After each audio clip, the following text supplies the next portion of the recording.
আসসালামু আলাইকুম। সবাই বলেন আসসালামু আলাইকুম। ওয়ালাইকুম আসসালামু আলাইকুম। আসসালামু আলাইকুম আসসালামু আলাইকুম।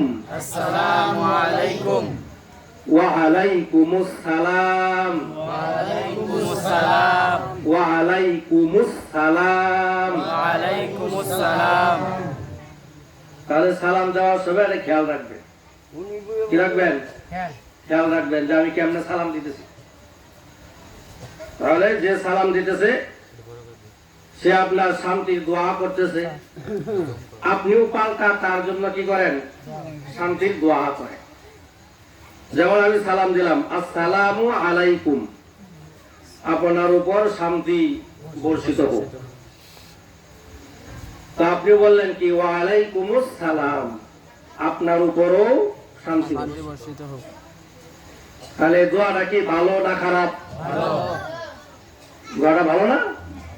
আমি আপনার জন্য শান্তির কল্যাণের দোয়া করব, তা আপনিও আমার জন্য শান্তির দোয়া করবেন, কল্যাণের দোয়া করবেন।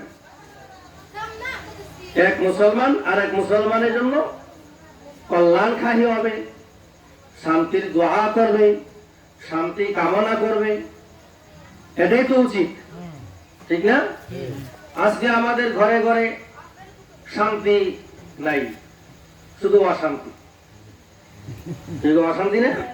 ঘরে ঘরে অশান্তি, বাপ বেড়ায় অশান্তি, মা মেয়ে অশান্তি, ভাই ভাই অশান্তি, প্রত্যেক ঘরে ঘরে ছড়ায় গেছে, এলাকার মধ্যেও ছড়ায় গেছে। আমাদের ভিতর থেকে সালাম উঠে গেছে।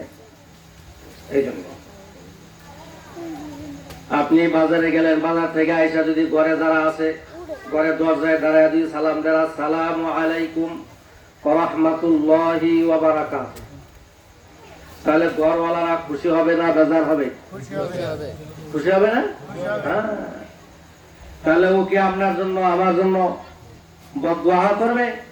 আপনার আমার সাথে শত্রুতা পোষণ করবে না। যাই হোক, আমরা সালাম দিব ভালো করে, শুদ্ধ করিয়া। ভুল সালাম দিলে সওয়াবের পরিবর্তে কি হবে? গুনাহ হবে।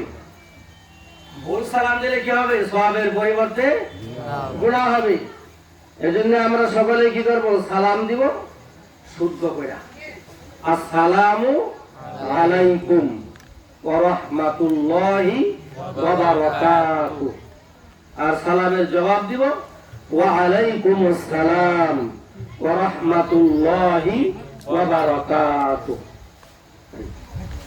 সালামের মাধ্যমে একে অপরের শান্তি কামনা করব, কল্যাণ কামনা করব।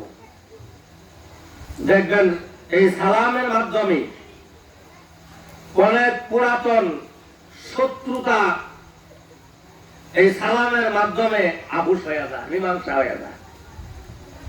দেখবেন আপনার এক বন্ধুর সাথে আপনার ঝগড়া, 2, 4, 5 বছর 10 বছর হয়ে গেল, আপনি 5,000 সালাম দেয় না, আপনিও দেন না, দুজনের শত্রু, কথা বলেন না, কথাবার্তা বন্ধ। আপনি কি বললেন যে আমার বন্ধু আমাকে সালাম দিক বা না দিক, আমি আমার বন্ধুকে দেখা হইলেই সালাম দিব। কি করবো? সালাম দিব। আমি আমার বন্ধুর সাথে শত্রুতা রাখতে চাই না, বন্ধুর সাথে আপোষ চাই, মীমাংসা চাই। দেখবেন 1 দিন 2 দিন 3 দিন সালাম দিছেন, পরের দিন দেখবেন বন্ধু আপনাকে দেখা সালাম দিয়া দেয়। হ্যাঁ, আপনি আগে সালাম দিতেছেন, 2-3 দিন সালাম দিছেন, দেখবেন পরের দিন ও নিজেই আপনারে সালাম দেয়। মনে করেন বাপ বেটায় ঝগড়া আছে না নাই? বাপ বেটায় ঝগড়া আছে না? হ্যাঁ, বাপ বেটায় ঝগড়া, কথা বলে না। তো দেখবেন যদি এই বাপ বেটা ঝগড়া একে অপরের সাথে কথা বলে না, বাবা ছেলের সাথে কথা বলে না, ছেলেও বাবার সাথে কথা বলে না।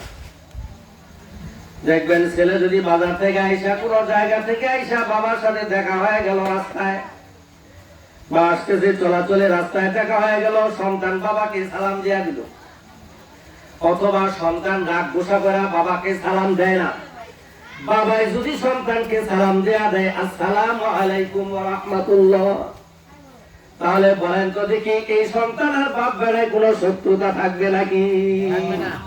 থাকবে? থাকবে না। যত শত্রুতাই থাকুক, যত ধরনের গ্যাঞ্জামি থাকুক, সন্তান যদি বাবাকে আগে সালাম দিয়া দেয়, দেখবেন বাবা সন্তানের প্রতি খুশি হয়ে যাবে। খুশি হয়ে সন্তানকে মাফ করে দিবে। সন্তান তোর সমস্ত ভুল তুই আমি মাফ করে দিলাম।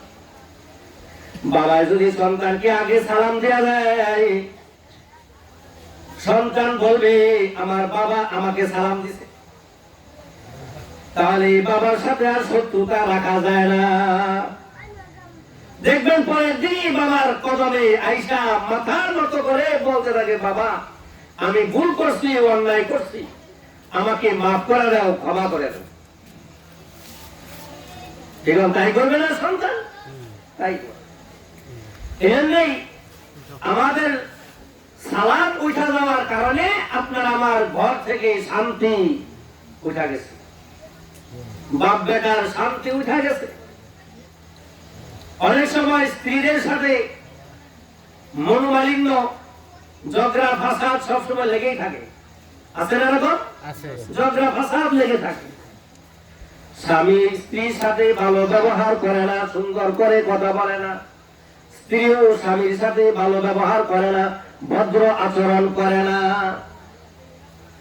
স্বামী কোথা থেকে আসলো, আইসা ঘরের দরজায় দাঁড়াইয়া যদি সর্বপ্রথম যদি আওয়াজ দিয়া যদি সালাম দিয়া দেয়, আসসালামু আলাইকুম ওয়া রাহমাতুল্লাহি ওয়া বারাকাতুহু, স্বামীও স্ত্রীও ঘর থেকে সালামের জবাব দিবে, ওয়া আলাইকুমুস সালাম ওয়া রাহমাতুল্লাহি ওয়া বারাকাতুহু। ও স্বামী, আপনি আমাদের জন্য কল্যাণের দোয়া করেছেন, রহমতের দোয়া করেছেন, বরকতের দোয়া করেছেন, আমিও আপনার জন্য শান্তির দোয়া করলাম, রহমতের দোয়া করলাম, বরকতের দোয়া করলাম। আমাদের আর ঝগড়া নাই, আসেন সবাই মিলা যাই। এই সালামের মাধ্যমে ঘরে শান্তি বিরাজ করে। কি বিরাজ করে? শান্তি। শান্তি বিরাজ করে। আমরা তো অনেক সময় সালামের অপেক্ষা করি। রাস্তা দিয়ে হুজুর যায়, হুজুরের বদনাম করে হুজুরের সালাম দেয় না। আছে না? এক ধরনের লোক আছে না, হুজুরের সালামের অপেক্ষায় বসে থাকে, হুজুরে আমার সালাম দিব। আমি অমুক নেতা, আমি অমুক নেতা, আমি অমুক নেতা, আমার হুজুরের সালাম দেয় না। আছে না এরকম? বুজুর্গ বলেন তো দেখি, যারা সালামের আশায় থাকে যে আমাকে সালাম দিবে, এই লোকগুলির অন্তর পরিষ্কার না। ঠিক ঠিক ঠিক। এই লোকগুলির অন্তর কি না? পরিষ্কার না। হুজুরের সালাম দিল না, এই জন্য হুজুরের দোষ বদনাম। হুজুরের সালাম দিলেও হুজুরের বদনামি করবে, হুজুরের সালাম দিলেও বদনামি করবে। এর ভিতর ভালো না, ভিতর পরিষ্কার না। হুজুরের প্রতি মহব্বত নেই, ভালোবাসা নেই। আলেমের প্রতি ভালোবাসা নেই, মহব্বত নেই। যদি ভালোবাসা থাকতো, মহব্বত থাকতো, যে হুজুর আমার সমাজের ইমাম, আমার মসজিদের ইমাম, আমি আজকে মারা গেলে হুজুর আমার জানাজা নামাজ পড়া কবরে দাফন করবে, আমার জন্য দোয়া করবে। তাহলে হুজুরকে দেখাই তো সর্বপ্রথম ওই নেতা খেতার সালাম দেওয়ার দরকার ছিল, আসসালামু আলাইকুম ওয়া রাহমাতুল্লাহ। তাই দরকার ছিল না? তাই দরকার ছিল। আজকে সালাম নাই, সালামের অপেক্ষায় থাকে। আমার অমুক সালাম দে, সালাম দিলে মনে হলে বড় হয়ে গেল।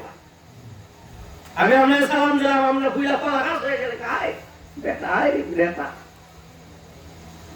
অথচ আল্লাহ রাসূলের আখলাক এমন ছিল না, আল্লাহ রাসূলের আদর্শ এমন সুন্দর আদর্শ ছিল, ছোটকে দেখলেও আল্লাহ রাসূল সালাম দিতেন, সুবহানাল্লাহ। বড়কে দেখলেও আল্লাহ রাসূল সালাম দিত, আগে আগে আল্লাহ রাসূল সালাম দিয়ে দিতেন। অনেক সময় দেখা যায় তো আল্লাহ রাসূলকেও আগে আগে সালাম দিয়ে দিছে, আল্লাহ রাসূলকেও আগে আগে সালাম দিয়ে দিছে। ছোট ছোট বাচ্চারা খেলাধুলা করে, 5-7 জন বাচ্চা একত্রিত হয়ে খেলাধুলা করে, আল্লাহ রাসূল পাশ দিয়া যায়, বাচ্চাদের পাশে দাঁড়ায়া তিনি সালাম দিলেন, আসসালামু আলাইকুম ওয়া রাহমাতুল্লাহ।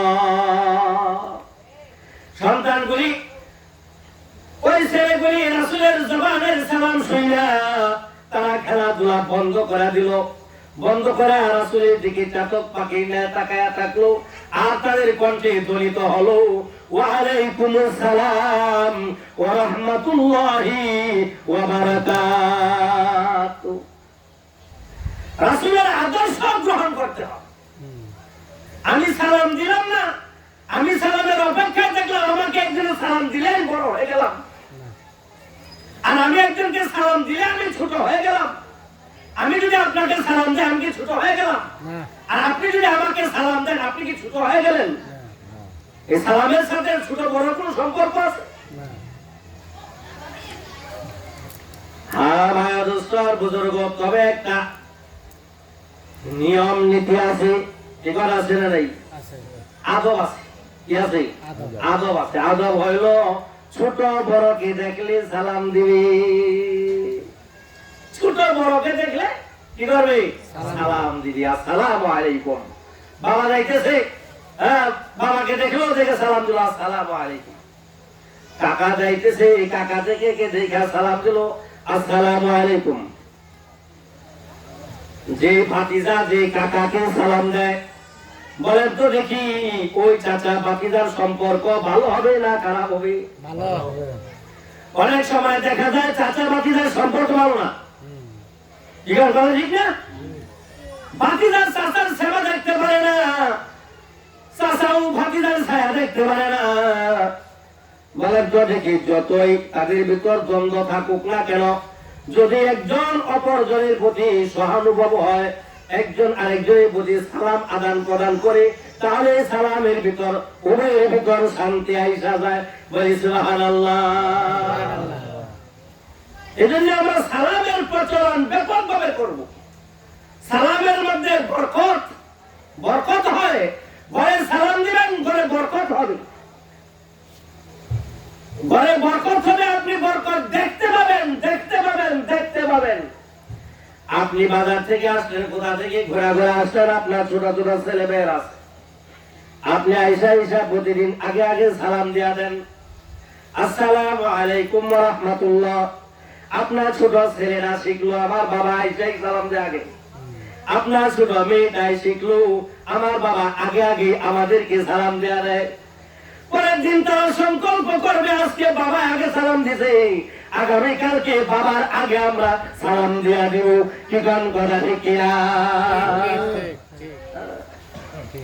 এই জন্য সালামের প্রচলন বেশি বেশি করে কথা, যেখানেই যারা দেখা হবে সালাম দিয়া দিবেন, সালাম দিয়া দিবেন।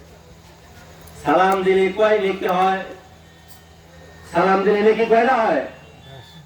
যে ব্যক্তি আগে সালাম দেয়, সালাম দেওয়ার দ্বারাই 10টা নেকি পায়। কয়টা? 10টা নেকি পায়। আর যিনি সালামের জবাব দেয় ও 90টা নেকি পায় দেয়। বলি সুবহানাল্লাহ। অনেক সময় দেখবেন সালাম দেয় আসসালামু আলাইকুম, ও কাছে হাইটা যাচ্ছে বুকের মতো, সালামের উত্তর দেয় না। সালাম দেওয়া হলো সুন্নাত, আর সালামের জবাব দেওয়া হলো ওয়াজিব। সালাম যদি না দেন গুনাহ হবে না, কিন্তু সালামের আওয়াজ শুনলেন সালাম দিল, আর সালামের আওয়াজ শোনার পরে আপনি সালামের জবাব দিলেন না, তাহলে আপনি ওয়াজিব তরকের গুনাহগার হবেন।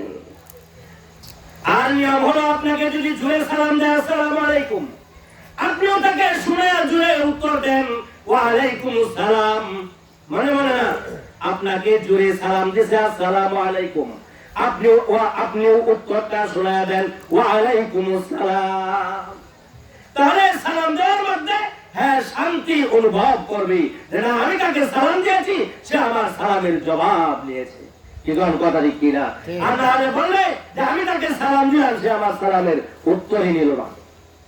দেখবেন একদিন দুই দিন সালাম দেয়, আপনি সালামের উত্তর নেন না বা মনে মনে নেন, পরের দিন দেখবেন ও আপনার সালামই দেয় না। আগে তো আপনার সম্মান করছে, মুরব্বী হিসেবে সম্মান করার সালাম দিতে একদিন দুই দিন, আপনি সালামের উত্তর নেন কি নেন না আপনি জানেন, দেখবেন পরের দিন আর সালাম দেয় না। তাহলে সম্মানটা আপনার, আপনি মুরব্বী হয়া সন্তান সম্মানটা আপনার বাড়লো না কমলো? কমলো না? এই জন্য একজন আরেকজনকে গুরুত্ব দেওয়া, একজন কি করে আরেকজনকে গুরুত্ব দেওয়া। যাই হোক, সর্বোপরি আল্লাহ তাআলা আমাদের সবাইকে ঘরে বাহিরে সমাজে সব জায়গায় ব্যাপকভাবে সালাম প্রচলন করার তৌফিক দান করেন। সকলে বলি আমিন। আর সালামটা কেমনে দেব? শুদ্ধ করে, সুন্দর করে। আসসালামু আলাইকুম কেমনে দেব? আসসালামু আলাইকুম কেমনে দেব? আসসালামু আলাইকুম। আর সালামের উত্তরটা হবে ওয়া আলাইকুমুস সালাম, ওয়া আলাইকুমুস সালাম। আমরা বলি ওয়া আলাইকুমুস সালাম, কেমনে না?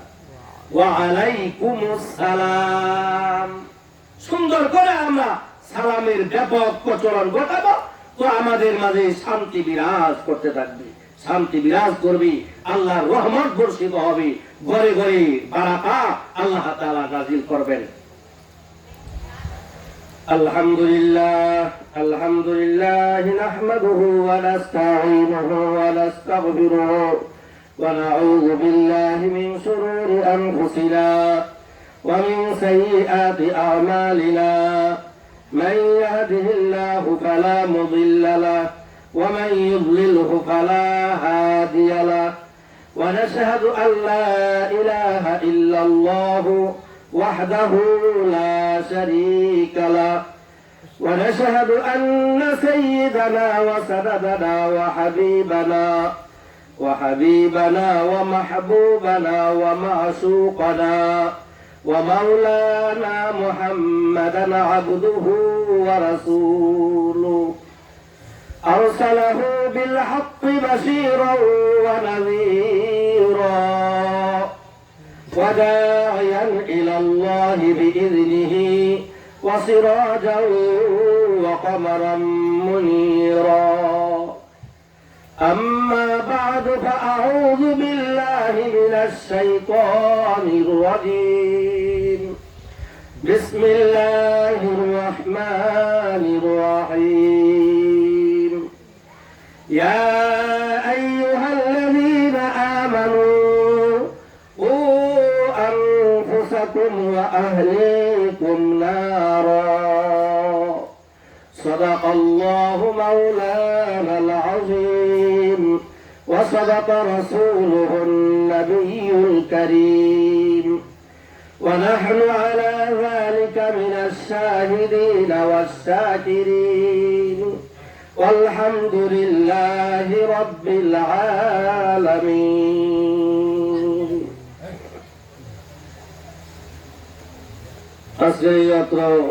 মহাতি জলসার সম্মানিত সভাপতি সাহেব, উপস্থিত হযরত উলামায়ে কেরাম, আমার সম্মুখে উপস্থিত অত্র এলাকার মুরব্বিয়ানে ইজাম এবং পর্দার অন্তরালে সরলা অবলা মা ও বোনেরা, আমরা সর্বপ্রথম সেই মহান রব্বে কারীমের দরবারে কালিমাতুশ শুকুর আদায় করি যে আল্লাহ তাআলা এই ফিতনা ফাসাদের জামানায়, এই গুনাহের সয়লাব চলতেছে, এই সময় দিনই এক মুবারক মজলিসের এই বাড়িওয়ালার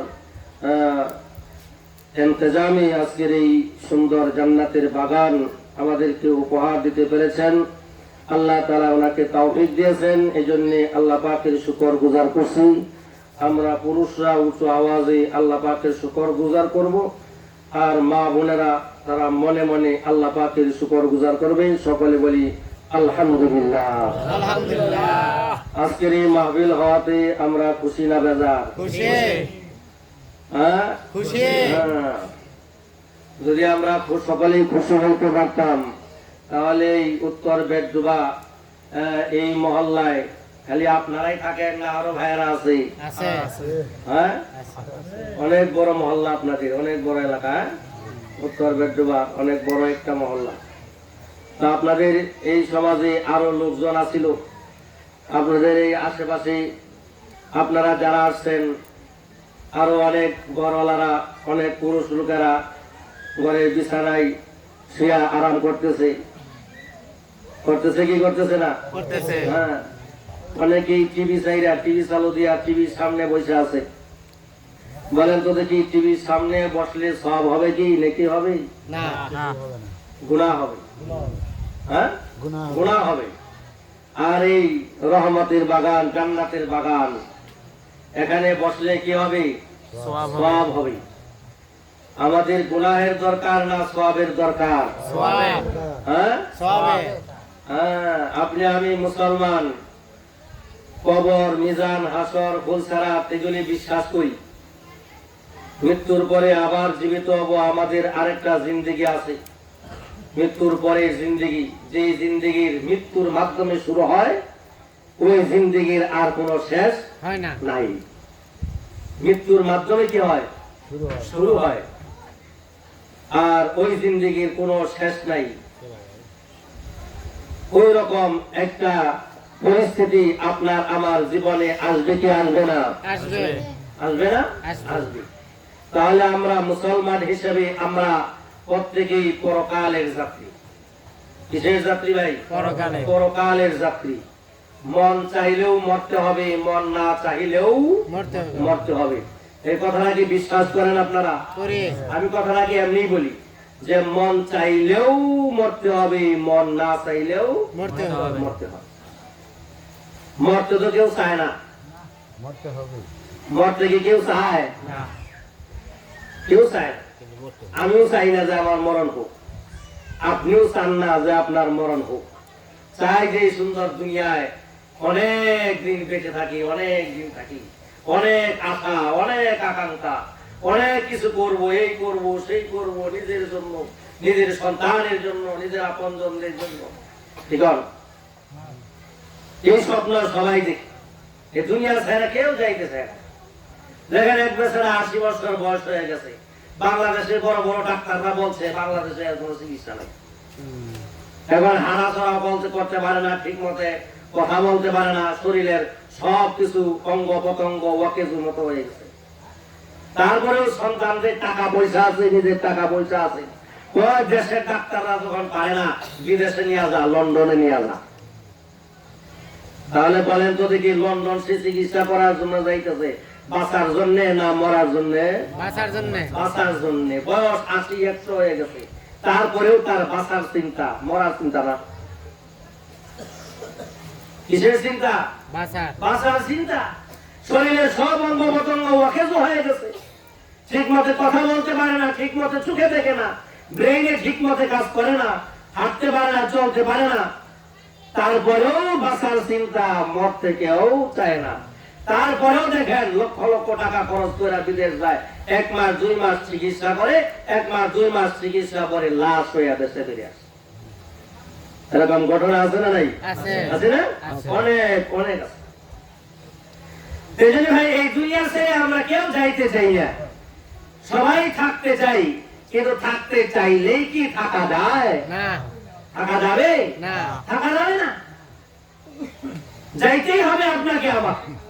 দুনিয়ার মায়া আপনাকে আমাকে ত্যাগ করতেই হবে, মন চাইলেও মন না চাইলেও ত্যাগ করতে হবে।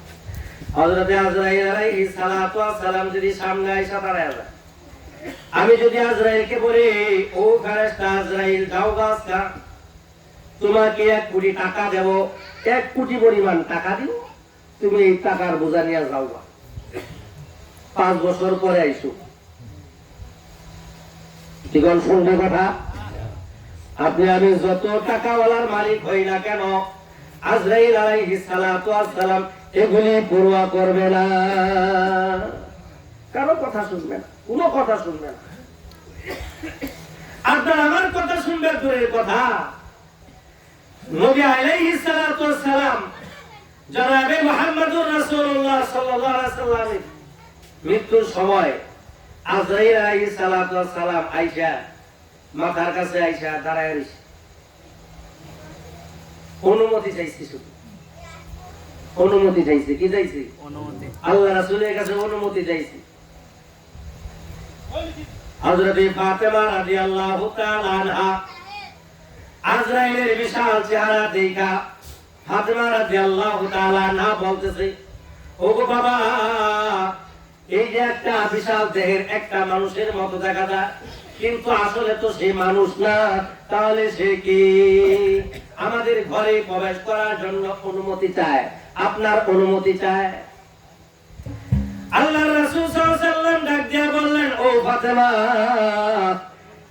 এই যে দাঁড়ায় রয়েছে এই ব্যক্তিকে তুমি দেখেছিল না, সে আমার কাছে আইসা আমার মৃত্যু অনুমতি চায়, বলি সুবহানাল্লাহ। আমি যদি অনুমতি দেই তাহলে সে আমার জান কবজ করবে, আর যদি অনুমতি না দেই তাহলে সে আমার জান কবজ করবে না। হযরত আজরাইল আলাইহিস সালাতু ওয়াস সালাম অনুমতি চাইল, ওগো পয়গম্বর আপনি কি দুনিয়াতেই থাকবেন নাকি আল্লাহ পাকের কাছে চলে যাবেন? আল্লাহর রাসূল ডাক দিয়া বলল, ও আজরাইল, আমি আল্লাহ পাকের কাছে যাইব না দুনিয়াতেই থাকবো, তুমি একটু অপেক্ষা করো, একটু অপেক্ষা করো, তোমাকে জানাইতেছি। আল্লাহর রাসূল বললেন, জিবরাইল আলাইহিস সালাতু ওয়াস সালাম আমার কাছে আসলে আমি জিবরাইলের সাথে পরামর্শ কইরা তারপরে তোমাকে জানাবো আমি থাকবো না চলে যাব, বলি সুবহানাল্লাহ। কিছুক্ষণ পরে হযরত জিবরাইল আলাইহিস সালাতু ওয়াস সালাম আসলো। আসার পরে আল্লাহর রাসূল জিজ্ঞেস করলেন, ও ভাই জিবরাইল, জিবরাইলের সাথে আল্লাহর রাসূলের খুব ভালো একটা সম্পর্ক ছিল। কি ছিল? ভালো সম্পর্ক ছিল, ভাই বলে রাখতো। ও ভাই জিবরাইল, ফেরেশতাকে ভাই বলে সম্বোধন করতো। ও ভাই জিবরাইল, আজরাইল ফেরেশতা দাঁড়ানো, আজরাইল ফেরেশতা দাঁড়ানো, আপনি কি বলেন? আমার আল্লাহ পাকের মর্জি কি আমার আল্লাহকে আমাকে নিয়ে যাইতে চায় না দুনিয়াতে থাকতে ভালো মনে করে? হযরত জিবরাইল আলাইহিস সালাতু ওয়াস সালাম বলেন, ওগো আল্লাহর হাবিব, আপনার দিদারের অপেক্ষায় আল্লাহ পাক রব্বুল আলামিন বসে আছেন, বলি সুবহানাল্লাহ। আপনার দিদারের অপেক্ষায়, আপনার অপেক্ষায় আল্লাহ তাআলা বসে আছেন। আল্লাহর নবী জনাবে মুহাম্মদুর রাসূলুল্লাহ সাল্লাল্লাহু আলাইহি ওয়াসাল্লাম হযরত আজরাইল আলাইহিস সালাতু ওয়াস সালামকে অনুমতি দিলেন, ও আজরাইল, আমার আল্লাহ পাক আমাকে দুনিয়া থেকে নিয়ে যাইতে চায়, আমি আর থাকতে চাই না, আমার আল্লাহ আমার দিদারের জন্য অপেক্ষায় রয়েছে, বলি সুবহানাল্লাহ। যে নবীকে না বানাইলে আল্লাহ তাআলা এই আসমান বানাইতেন না, জমিন বানাইতেন না, আপনাকে আমাকে বানাইতেন না, আদম পয়গম্বরকে বানাইতেন না, নূহ পয়গম্বরকে বানাইতেন না, ইয়াকুব পয়গম্বরকে বানাইতেন না, জাকারিয়া পয়গম্বরকে বানাইতেন না, হযরত মুসা আলাইহিস সালাতু ওয়াস সালামকে বানাইতেন না, ঈসা পয়গম্বরকে বানাইতেন না, অর্থাৎ কোন পয়গম্বরকে আল্লাহ তৈরি করতেন না। ওই নবী আলাইহিস সালাতু ওয়াস সালাম দুনিয়ার জমিনে থাকতে পারেন নাই, আল্লাহ তাআলা দুনিয়া থেকে উঠায় নিয়ে গেছেন। তাহলে আপনি আর আমি কুলের সাতওয়ার নাতু, যে আপনার আমার আশা আকাঙ্ক্ষার কোনো শেষ নাই। দুনিয়াতে ইচ্ছা থাকলেও থাকা যাবে না, নির্দিষ্ট একটা সময় আপনার আমার দেওয়া আছে হায়াতে জিন্দেগির, ওই নির্দিষ্ট সময় যেদিন শেষ হয়ে যাবে এক সেকেন্ড আর দেরি হবে না, এক সেকেন্ড দেরি হবে না। সকলেই মৃত্যুর কোলে ঢলে পড়তে হবে, পরকালের যাত্রী সকলকেই হইতে হবে। তবে আমরা মুসলমান হিসাবে আমাদেরকে একটু চিন্তা করতে হবে, একটু ফিকির করতে হবে। কিরকম চিন্তা? গভীর চিন্তা। কিরকম চিন্তা? গভীর চিন্তা। গভীর চিন্তা কেমন? আমাকে দুনিয়াতে আল্লাহ তাআলা কেন পাঠালেন? আমার কয়দিন হায়াত আছে আমি জানি না, আবার কোন দিন আমাকে উঠায় নিবেন তাও আমি জানি না। এখন জানি কি না? তবে আমি কাল কিয়ামতের ময়দানে দুনিয়ার হায়াতে জিন্দেগিতে কি করলাম, কি আমল করলাম, আল্লাহ পাকের কাছে কি হিসাব দেব, মালিকের কাছে কি হিসাব দেব, এর গভীর চিন্তা করতে হবে। কিয়ামতের ময়দানে আল্লাহ পাকের সামনে আমি কি জবাব দেব? আল্লাহ পাক রব্বুল আলামিন যদি জিজ্ঞেস করে, ও বান্দা, তোমার যৌবনকালের হিসাব আমার কাছে দাও। যৌবন কালটা তুমি কোন কাজে ব্যয় করছো? যৌবন কালে শরীরে শক্তি ছিল, নামাজ ঠিক মতো পড়ছো কিনা? ঠিকান কথা ঠিক কিনা? নামাজ পড়ছো কিনা? মা বাবার খেদমত করছো কিনা, বড়দেরকে সম্মান করছো কিনা, দ্বীনের জন্য তুমি কি করছো, আমার দ্বীনকে দুনিয়ার জমিনে প্রতিষ্ঠা করার জন্য তুমি কতটুকু মেহনত করেছিলা, তোমার যৌবন কালটা তুমি কিভাবে কাটাইছো? নিগম জবাব দিতে পারবো আমরা? কেউ কেউ কি আসি জবাব দেওয়ার মতো? কেউ পারবো না। আল্লাহ পাক রব্বুল আলামিনের কাছে কিয়ামতের ময়দানে এমন কেউ নাই যে আল্লাহ পাকের সামনে দাঁড়ায়া নিজের জীবনের আমল নামার হিসাব দিবে। কেউ নাই, কেউ নাই। বরং সাধারণ মানুষ তো হবেই না, বরং আমাদের নবী আলাইহিস সালাতু ওয়াস সালাম ব্যতি রেখে অন্যান্য যত পয়গম্বর আছে সমস্ত পয়গম্বরগণ হাসরের ময়দানে পেরেশান থাকবেন, পেরেশান থাকবেন নিজের ব্যাপারে, নিজের ব্যাপারে পেরেশান থাকবেন, নিজের ব্যাপারে। হায় হায়, আমার জানি কি হয়ে যায়, আমার জানি কি হয়ে যায়। আমাকে যদি জিজ্ঞাসা করে, আমি পয়গম্বর, আমাকে যদি জিজ্ঞাসা করে হিসাব দেওয়ার জন্য, আমি পয়গম্বর তো হিসাব দিতে পারবো না, আটকে যাবো। এজন্য আল্লাহ পাক রব্বুল আলামিন বলেন, ফামান ইয়ামাল মিসকালা যাররাতিন খায়রান ইয়ারা ওয়া মান ইয়ামাল মিসকালা যাররাতিন শাররান ইয়ারা। দুনিয়াতে কেউ যদি যারা পরিমাণ নেক আমল করে, ভালো আমল করে, কি আমল? নেক আমল করে, ভালো আমল করে, যারা পরিমাণ, কি পরিমাণ? যারা পরিমাণ। যারা কারে কয়? কয়েকটা সরিষাকে 70 ভাগে ভাগ করলে যে একটা ভাগ হবে, একটা ভাগকে যারা বলা হয়।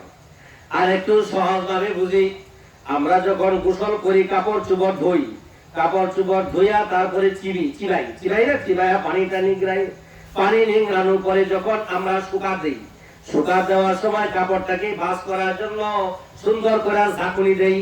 ঝাঁকুনি দেওয়ার সময় ওই যে পানি ছোট ছোট রেণু, ছোট ছোট ক্ষুদ্র রেণু উড়িয়া উড়িয়া যায়, এক একটাকে এক একটা জাররা বলা হয়। এগুলিকে কি বলে? এক একটা জাররা বলা হয়। যদি কেউ এক জাররা পরিমাণ যদি ভালো আমল করে থাকে, নেক আমল করে থাকে জাররা পরিমাণ, কিয়ামতের ময়দানে তার এই জাররা পরিমাণ নেক আমলটাকে আল্লাহ তাআলা সামনে আইনা হাজির করে দিবেন। বান্দা দেখো, সুবহানাল্লাহ, তোমার আমল দেখো। আর যদি কেউ দুনিয়াতে জাররা পরিমাণ গুনাহের কাজ করে থাকে, এই জাররা পরিমাণ গুনাহ করে থাকে, অন্যায় করে থাকে, অপরাধ করে থাকে, ওই জাররা পরিমাণ গুনাহটাও আল্লাহ পাক রব্বুল আলামিন কিয়ামতের ময়দানে বান্দার সামনে হাজির করে দিবেন। বান্দা দেখো, সেই দিন হায় হায় আমলনামা দেখা হাহুতাশ। কারো আমলনামা আসবে ডান হাতে, কারো আমলনামা দেওয়া হবে বাম হাতে। কেউ আমলনামা পড়তে পারবে, কেউ পড়তে পারবে না। কিয়ামতের ময়দানে আল্লাহ তাআলা 3টা সূরাতে বান্দার আমলনামা পেশ করবেন। বলি সুবহানাল্লাহ। 3টা সূরাতে আমলনামা পেশ করবেন। এক নাম্বার হলো বান্দার ডান হাতে আমলনামা আসবে। কোন হাতে? ডান হাতে আমলনামা দিবে। দেওয়ার পরে বান্দা ডান হাতে আমলনামা দিকা নিজের চোখে চোখে আমলনামা গুলি পড়তে পারবে। বলি সুবহানাল্লাহ। আর এক প্রকার হলো বাম হাতে আমলনামা দিবে। বাম হাতে আমলনামা দিলেও সে নিজে দেখা দেখা তার আমলনামা গুলি সে পড়তে পারবে। আর এক প্রকারের মানুষ হবে যারা তাদের আমলনামা পড়তে পারবে না। এই 3 সূরাতে আমলনামা দেওয়া হবে। তাহলে যাকে ডান হাতে আমলনামা দেওয়া হলো, সে আমলনামা দেখতে পাইলো, পড়তে পারলো। বালেগ হওয়ার পর থেকে মৃত্যু পর্যন্ত সে কত নেক আমল করলো সমস্ত নেক আমলগুলি ডান কাঁধের ফেরেশতায় খাতার ভিতর লিপিবদ্ধ করে রাখছে, ওই খাতাটা তার ডান হাতে দিয়ে দেওয়া হবে। বলি সুবহানাল্লাহ। দেখা দেখা পড়তে থাকে বান্দা, ডান হাতের আমলনামা পড়বে আর খুশি হবে। বলি সুবহানাল্লাহ। নেক আমল দেখা দেখা পড়তে থাকবে আর খুশি হবে। বান্দা দুনিয়াতে আল্লাহর হুকুম পালন করেছিল, 5 ওয়াক্ত ফরজ নামাজ বা জামাত আদায় করেছিল। যখন দেখবি যে আমি 5 ওয়াক্ত নামাজ আদায় করেছিলাম, নামাজের সওয়াব লেখা। বলি সুবহানাল্লাহ। বান্দা রমজান মাস আসছিল, রমজান মাসে রোজাগুলি রাখছিল, এগুলি দেখবে বান্দা দান খয়রাত করছিল, দান সদকা করছিল, বান্দা যাকাত দিয়েছিল, বান্দা হজ সম্পাদন করেছিল, বান্দা কুরআনুল কারীম তেলাওয়াত করেছিল, বান্দা মানুষের কল্যাণ কামনা করেছিল, নেক দোয়া করেছিল, উত্তম ভাবে সালাম দিয়েছিল, বেশি বেশি করে নেকের উদ্দেশ্যে সালাম আদান প্রদান করেছিল। কি কোন কথা ঠিক কিনা? নেকের উদ্দেশ্যে বেশি বেশি সালাম দিয়েছিল, বড়দেরকে সম্মান করেছিল, ছোটদেরকে স্নেহ করেছিল, উলামায়ে কেরামদেরকে সম্মান করেছিল, তাজিম করেছিল, মুরব্বিদেরকে সম্মানের আসনে আসনে বসাইছিল, সম্মান দান করেছিল, মা বাবার সাথে সৎ ব্যবহার করেছিল, ভালো ব্যবহার করেছিল, উস্তাদের সাথে শিক্ষকের সাথে ভালো ব্যবহার করেছিল, কাকার সাথে ভালো ব্যবহার করেছিল, নিজের আপন জ্যাঠার সাথে ভালো ব্যবহার করেছিল, নিজের খালুর সাথে ভালো ব্যবহার করেছিল, খালার সাথে ভালো ব্যবহার করেছিল। অনাথকে, যারা এরকম অনাথ গরিব এতিম মিসকিন, তাদের মুখে খাবার উঠিয়ে দিয়েছিল, সমাজে উন্নয়নমূলক কাজ করেছিল। এরকম নেক কাজ যত আছে, যতই নেক কাজ আমরা দেখি, সমস্ত নেক কাজগুলি বান্দা করেছিল। বান্দা এই নেক কাজগুলি দেখবে আর বান্দা দেখা দেখা নিজের ভিতরে আনন্দিত হতে থাকবে। বলি সুবহানাল্লাহ।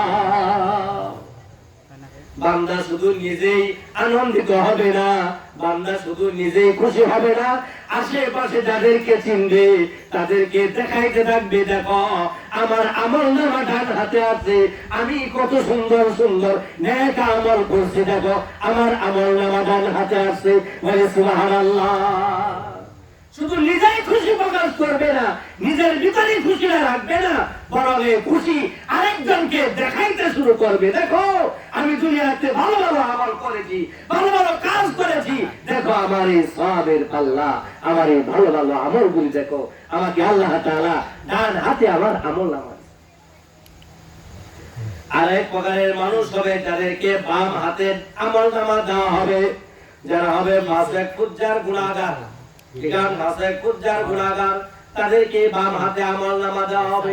তারা এই গুনাহের বোঝাগুলি পড়বে, পড়া পড়া তারা নিজেরা ভীত সন্তুষ্ট হবে আর হাহুতাশ করতে থাকবে, হায় হায় হায় হায় আমি দুনিয়াতে জীবিত থাকা অবস্থায় যে পরিমাণ গুনাহ করছি, আজকে তো দেখা যায় সব গুনাহগুলি আমার খাতায় লিপিবদ্ধ হয়ে আমার আমলনামা বাম হাতে চলে আসছে। নিজের গুনাহগুলি পড়তে থাকবে, দেখবেন নামাজ না পড়ার গুনাহ। নামাজ পড়া কার হুকুম? নামাজ পড়লে সব হয় না গুনাহ হয়? নামাজ পড়লে খুশি হন কে? আল্লাহ। আর নামাজ না পড়লে বেজার হন কে? আল্লাহ। নামাজ না পড়ার গুনাহ, রোজা না রাখার গুনাহ, যাকাত না দেওয়ার গুনাহ, হজ না করার গুনাহ, ভালো ভালো কাজ না করার গুনাহ, অন্যায় অপরাধ করার গুনাহ, জিনাহের গুনাহ, ব্যভিচারের গুনাহ, বেপরদায় থাকার গুনাহ, বড়দেরকে অপমান করার গুনাহ, লাঞ্ছিত করার গুনাহ, যত রকমের অপমানের গুনাহ আছে সবকিছু তার আমলনামায় আইসা হাজির হয়ে গেছে। দেখবে দেখে ভিতর সন্তুষ্ট হবে আর ভয়ে থরথর করে কাঁপতে থাকবে আর আফসোস করতে থাকবে, হায় হায় নিজের ভিতর ভয় ঢুকাইতে থাকবে, হায় হায় আমার আমলনামা, আমার যে গুনাহের বোঝা, আমি তো জান্নাতে যাইতে পারবো না, বরং আমার জায়গা হয়ে যাবে জাহান্নামে। এজন্য সে আফসোস করতে থাকবে, আফসোস করতে থাকবে আর ভীত সন্তুষ্ট হইতে থাকবে। আরেক প্রকারের মানুষ হবে যাদের আমলনামা তারা সরাসরি দেখতে পারবে না। তাদের আমলনামা দেওয়া হবে পিছন দিক দিয়া। কোন দিক দিয়া? পিছন। পিছনে দিয়া। পিছনে দিয়া আমলনামা দেওয়া হবে। বলবেন পিছন দিক দিয়া আবার আমলনামা কেমনে দিবি?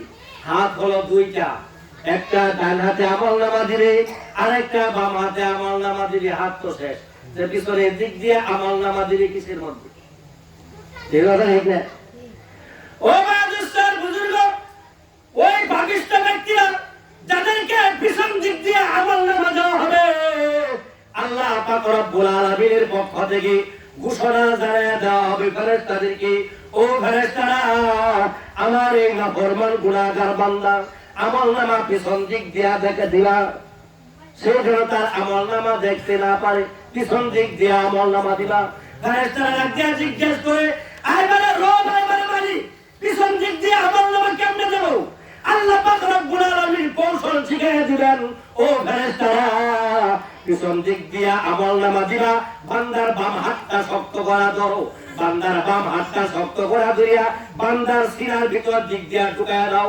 জোরে হাসকা একটা টান দিয়া পিছন দিক দিয়া বের করে ফেলো। বলি না হুজুবিল্লাহ।